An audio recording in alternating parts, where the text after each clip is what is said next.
There's some traps ready to air out for a couple of days there. I already dyed and waxed. Got it like 2 years ago. I think I may need to redo some of them. But anyway, anybody who's never seen a trap before, or seen a trap set, who's a knife maker, or someone who's just interested in the outdoors, I almost want to have a trapper and use the knives I make. It's just another aspect of has led me to make knives. As you can see where I'm at, I mean, I have 2 neighbors, and it's just all rural. There's a road down there, you know, 3/4 mile away, and I hear traffic noise, but that's about it. But if I walk up here,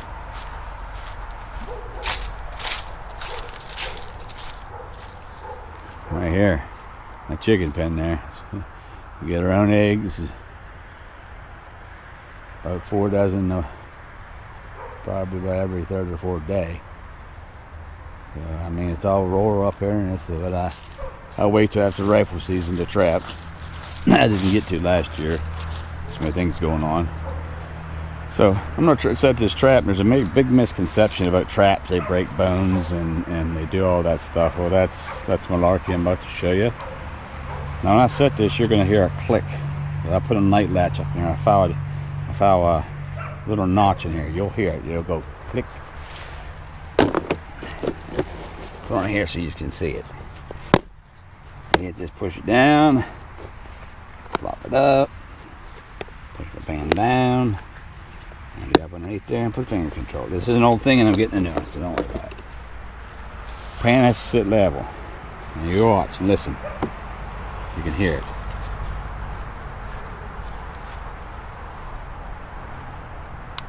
Hear that click?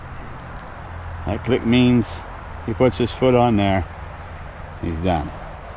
Alright, a misconception that these traps will break your hands. If that's the case, I have broken hands all the time. You know, I'm going to prove to you that it's not a big deal. Or I don't have a broken hand. If that's the case, I'd be in rough shape all the time, because I have this happen at least 10 times, 15 times, 20 times a year. Ain't no big deal. They don't break bones, they just hold the animal. They just hold the animal. There's no blood, there's no nothing. It's not cruel.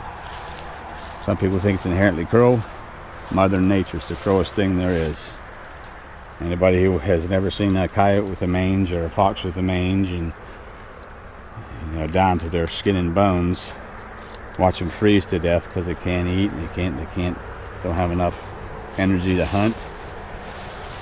Well, like I said, Mother Nature's the cruelest thing we are. Trappers and hunters are the best conservationists there is. And I don't care who likes it, who don't. I'm a trapper, I'm a hunter, I'm a father, I'm a man of God. Man of God starts first, then my family. And then I'm an outdoorsman. These traps have been a big part of my life since I've been walking a trap line with my dad at the age of 6. Some of these traps right here, I put new springs on them. Some of these old Victor square round jaws were my dad's. Back in 1970s. I was born in 1970, so I was about 6 or 7 when I went on the first time with trap line.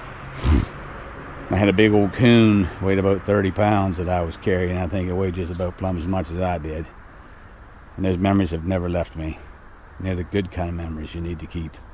Instead of these crazy cell phones and Snapchat and Facebook, where all this crap is crap. It's not used for the right purposes. Computers and all that stuff can be used for the right purposes, but most of the time in today's society, it's not being used for what it's needed to be used for. So, but yeah, I'm taking a trap line too. I mean, I know this is a knife channel, but I make my own deer lure, my own fox and coyote and bobcat lures. I've been doing it for years. Since 1993 I started making lures, so 2017 I've been doing it for a long time, and I don't use anybody else's but my own baits, and it's taken a long time. And you know, just something different, you know, to throw in there is if anybody who doesn't trap or anybody who does may pick up something that I do. you don't do, and vice versa. Just another element to people's lives. You know, I think knife making's one thing, but I think sometimes getting to know the knife maker is just as important as the knife, because I know I've built friendships with knife makers that I you know, to this day are still in contact with them. And you know, it's kind of, that's just the way it is. You run that circuit, it's the way it is. But I'm pretty recluse, you know, solitary by nature, but I do a trapping and hunting, that's pretty much solitary, and my boys are starting to get into it now, so I guess I'll have them on the tree stand next year. I guess it's better than chasing them around trying to find them on the street corner smoking marijuana or doing heroin nowadays. 14, 15-year-old kids overdosing. They say they're tomorrow's future. If that's the case, we're in trouble. We need to raise them right. Be a dad, be a mother. Set an example. And this is pure. There's nothing cruel about this. People who are cruel think it's cruel. Well, I think everybody's ignorant with just about different subjects. And people fear what they don't understand. But I love it. This is part of my life, so you guys are going to get to see this too.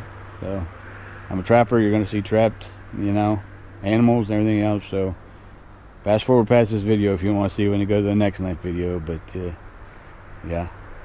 All right. I hope you guys like that. I know I do. It's December 6th or 7th right now. I forget the date, but yeah, rifle season's going to be over with this Saturday, and I like to trap when it starts getting really cold, and it's about right now about 28 degrees. So you'll get to see it in action, and I'm going to wear one of my action cams in my head. This happens to be a GoPro, and then I'm going to take my 4K good camera, and I'm going to show you guys what I do with that. All right, hey, thanks for hanging in there, and please get somebody to subscribe to it. I would like to make knife making a full-time thing, you know, just as a hobby, if you know, for now. But I really enjoy it, and that's where my heart's at. And only people that like my knives and what I do, they're the people that keep me going, and I couldn't do it without people who are watching me or who are buying my knives. I couldn't do it without you. So anybody who's ever supported me in the past or in the future, I want to say thank you. All right, over and out.